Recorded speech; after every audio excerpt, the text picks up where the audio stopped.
It looks like ordinary morning exercise. Housewives and young men sweating in a field. A few jokes here, a few teasing there. But in this field, in the outskirts of Cape Town, otherwise rival gangs are fighting each other. And the coronavirus, which has infected over 35,000 people in South Africa, increases poverty. Now a former gang member is trying to give the neighborhood new strength with common sport. Wir stehen hier in den Cape Flats, eine der Gegenden mit der höchsten Rate an Gang Violence weltweit. Hier hat das Coronavirus relativ stark eingeschlagen. In dieser Nachbarschaft gab es 45 Infektionen. Die Leute hier haben aber gedacht, okay, wir können uns jetzt hier nicht verstecken, wir müssen weitermachen. Und jetzt hat hier dieser ehemalige Gangster Glenn angefangen, die Community zu mobilisieren. Und jeden Morgen um 7 Uhr wird hier zusammen Sport gemacht. With social distancing, of course, Glenn makes sure that his community is keeping a safe distance from one another. Most are wearing masks there and they never work out indoors. The young man is well respected in the area, even though he used to be one of the bad boys of the neighborhood.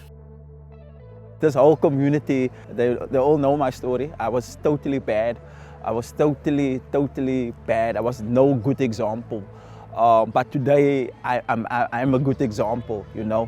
I was the bad one, the gang member in my community, right here on this field where we're standing. I was just like keeping guns at my house, selling drugs on the streets, you know, doing the stuff, the soft stuff, you know.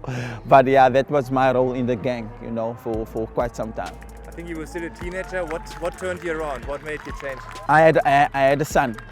My son was born, and I actually needed a change for myself, because I was really in need of a change and I wanted to change. The danger in this area is increasing again these days. The day before, 4 young gang members were shot. One of them died. Glenn Hans has escaped this world, even though he is still living in the same neighborhood. For 12 years he has been clean. He works for a local church, started a family, distributes food to hospitals, and even recorded a song to encourage youngsters to stay away from drugs and the gangs. When I say cease, you say fire, cease, cease. When I say cure, you say violence, cure, cure. He has become a role model in this impoverished area of Cape Town. The city is becoming Africa's epicenter for the pandemic. It has more than 10% of the entire continent's cases. Cape Flats needs heroes, not only during the pandemic. Too many children here are looking up to powerful gangsters rather. Last year there were so many murders in the area that government even sent the army to the Cape Flats. In the middle of these two crises, the morning workouts have become a bit of a movement. First it was Glenn alone who was running. Then dozens and dozens joined. Young guys in their 20s, old ladies, even a professional football player. Most of them have lost their job. It grew bigger.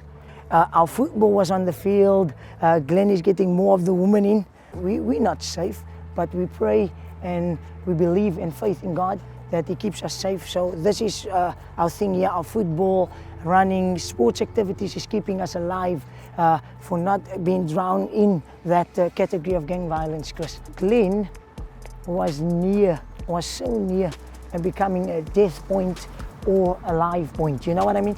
It's either he's dead or someone is going to come fetch him or whatever. Yeah. But he did absolutely fantastic and his belief in God and his faith in God brought him back to life. I believe that. And look at Glenn now. He's an absolutely fantastic guy. Fantastic guy, Chrissy. Puh, jetzt habe ich eine Stunde hier mitgemacht. Ich bin ein bisschen außer Atem. Ist nicht mein typischer Samstagmorgen. Bislang habe ich über die Cape Flats in Zusammenhang mit Kriminalität berichtet oft. Hier gehe ich wirklich mit einer ganz anderen Stimmung raus und ja, das gibt mir auch Hoffnung für das Land und die Menschen hier.